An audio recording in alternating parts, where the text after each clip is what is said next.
Hello guys, तो मेरा नाम अरविंद है और आज हम पढ़ेंगे law of conservation of linear momentum. ठीक है, तो देखते हैं लीनियर मोमेंटम का कंजर्वेशन कैसे होता है। ठीक, तो सबसे पहले हेडिंग डालते हैं law of conservation of linear momentum. ठीक, लॉ ऑफ कंजर्वेशन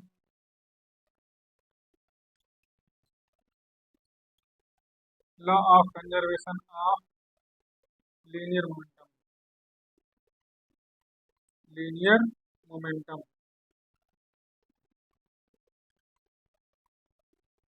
ठीक है, law of conservation of linear momentum. तो लीनियर मोमेंटम देखते हैं सबसे पहले कि कंजर्व कब होता है।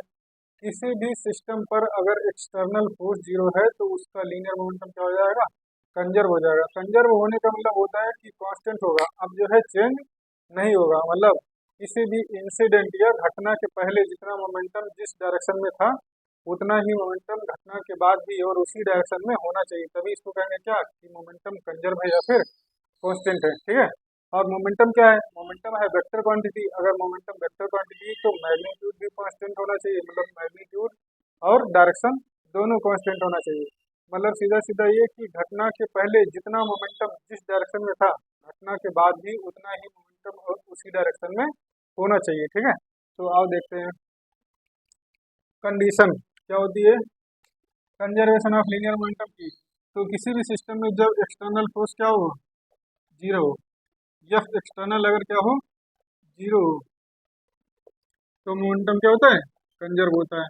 तो रफ एफ एक्सटर्नल बराबर क्या हो जाएगा, डी टी अपन डी टी, यानी कि rate of change of linear momentum बराबर क्या हो जाएगा, एक्सटर्नल फोर्स।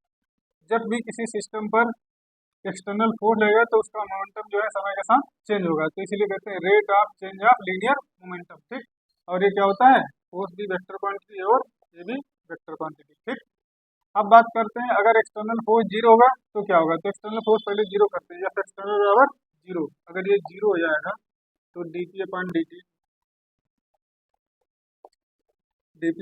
बराबर जीरो। अब इसको इधर ले आओ, डी पी बराबर क्या हो जाएगा, डी टी इंटू जीरो। तो डी पी बराबर क्या हो जाएगा, जीरो हो जाएगा। अब डी पी बराबर जीरो, डी पी क्या है, चेंज इन मोमेंटम। अगर चेंज इन मोमेंटम जीरो है तो मोमेंटम क्या होगा, कांस्टेंट होगा। अगर चेंज इन मोमेंटम जीरो है तो मोमेंटम क्या हो जाएगा, कांस्टेंट हो जाएगा, कांस्टेंट। ठीक है, चेंज इन मोमेंटम जीरो तो मोमेंटम क्या हो गया, कांस्टेंट। मतलब सीधा सीधा ये कह सकते हैं कि पी इनिशियल बराबर पी फाइनल। ठीक है, पी इनिशियल बराबर पी फाइनल और विद डायरेक्शन, डायरेक्शन भी सेम होगा। ये बात ध्यान रखनी है अच्छे से। ठीक, अब पी और क्या लिखते हैं, एम और वी। तो एम डी बराबर क्या लिख सकते हैं, कांस्टेंट। एम डी बराबर कांस्टेंट। इसका रिलेशन चाहे तो ऐसे बना सकते हैं, एम वन बी वन बराबर एम टू और बी टू। ठीक है, एम वन बी वन बराबर एम टू बी टू। या फिर अगर मोमेंटम कांस्टेंट है, एम और बी एक दूसरे के इनवर्सली हो जाएंगे तो वी इनवर्सली परसेंट किसके, एम के। ठीक है, मतलब जिसका मास ज्यादा होगा वो बॉडी जो है स्लो चलेगी, जिसका मास कम होगा वो बॉडी तेज चलेगी। ठीक है, ये हो गया। इसके बीच में ग्राफ भी खींचा जा सकता है, ग्राफ खींचते हैं वी और वन अपान एम के बीच में। तो वी और वन अपान एम एक दूसरे के क्या है, वी और वन अपान एम एक दूसरे के डायरेक्टली है, तो सीधा जो है स्ट्रेट लाइन ग्राफ होगा। और दूसरा ग्राफ ऐसे खींच सकते हैं, वी और एम के बीच में। तो वी और एम की बात करेंगे, ये एक दूसरे का इनवर्सली है तो इनका ग्राफ ऐसे हो जाएगा। बात समझेगा, तो ये हो जाएगा कंजर्वेशन ऑफ लीनियर मोमेंटम। देखना एक बार फिर से देख लेते हैं, लीनियर मोमेंटम तभी कंजर्व होगा जब सिस्टम पर लगने वाला एक्सटर्नल फोर्स क्या हो, जीरो हो। एक्सटर्नल फोर्स जीरो है, जीरो रख के यहाँ पर डीपी कैलकुलेट की, डीपी बराबर क्या आ जाएगा, जीरो हो जाएगा। अगर चेंज इन मोमेंटम जीरो है तो मोमेंटम क्या होगा, कांस्टेंट। मतलब जो मोमेंटम पहले जिस डायरेक्शन में था शुरू में उतना ही मोमेंटम बाद में भी उसी डायरेक्शन में होना चाहिए। मतलब पी बराबर एम भी लिख सकते हैं, तो एम बी और कांस्टेंट। इसको ऐसे भी लिख सकते हैं, एम वन बी वन और एम टू बी टू। इसका रिलेशन ये आ गया, इससे ग्राफ दो बना लिए।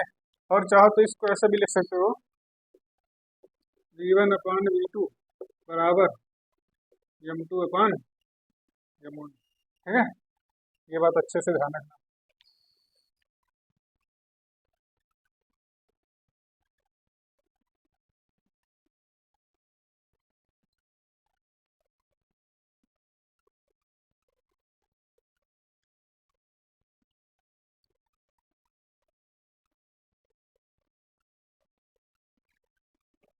इसके बाद में पढ़ते हैं रिलेशन बिटवीन काइनेटिक एनर्जी और मोमेंटम, ठीक है।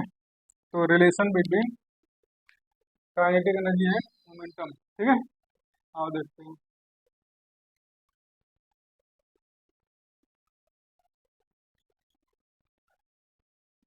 रिलेशन बिटवीन काइनेटिक एनर्जी के एंड मोमेंटम की, ठीक है।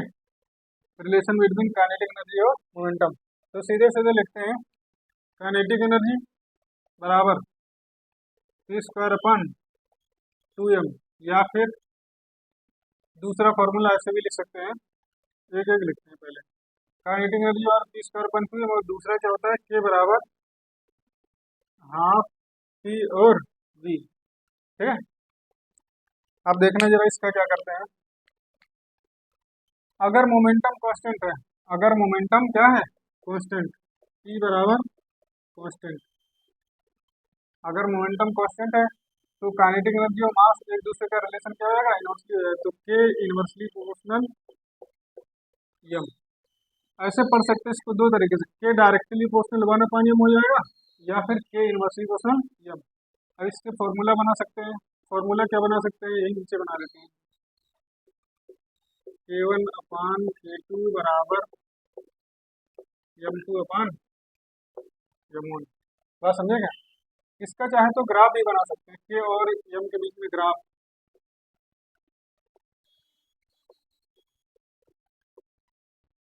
यहाँ ले लो काइनेटिक एनर्जी, यहाँ ले लो क्या 1/m, यहाँ ले लो काइनेटिक एनर्जी, यहाँ ले लो m। काइनेटिक एनर्जी 1/m के देखो, 1/m के डायरेक्टली है तो सीधा ग्राफ स्ट्रेट लाइन। यहाँ पर काइनेटिक एनर्जी मास के इनवर्सली है तो ग्राफ ऐसे जाएगा, ठीक है। अच्छे से याद रखो। अगला देखते हैं, ठीक। अगले क्या है, काइनेटिक एनर्जी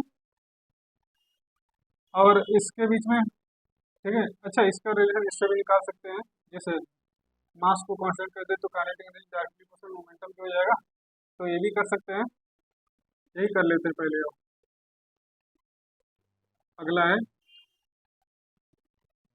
m बराबर कांस्टेंट, अगर ये कांस्टेंट हो जाएगा तो क्या होगा, तो k डायरेक्टली प्रोपोर्शनल हो जाएगा p² के, मतलब अगर अब हम मोमेंटम को डबल करेंगे तो काइनेटिक एनर्जी कितना हो जाएगा, 4 गुना हो जाएगा।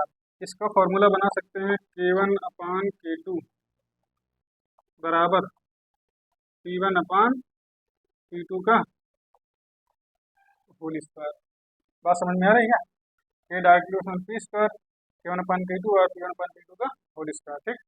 इसका ग्राफ बना लेते हैं जरा, तो दो ग्राफ बनेंगे।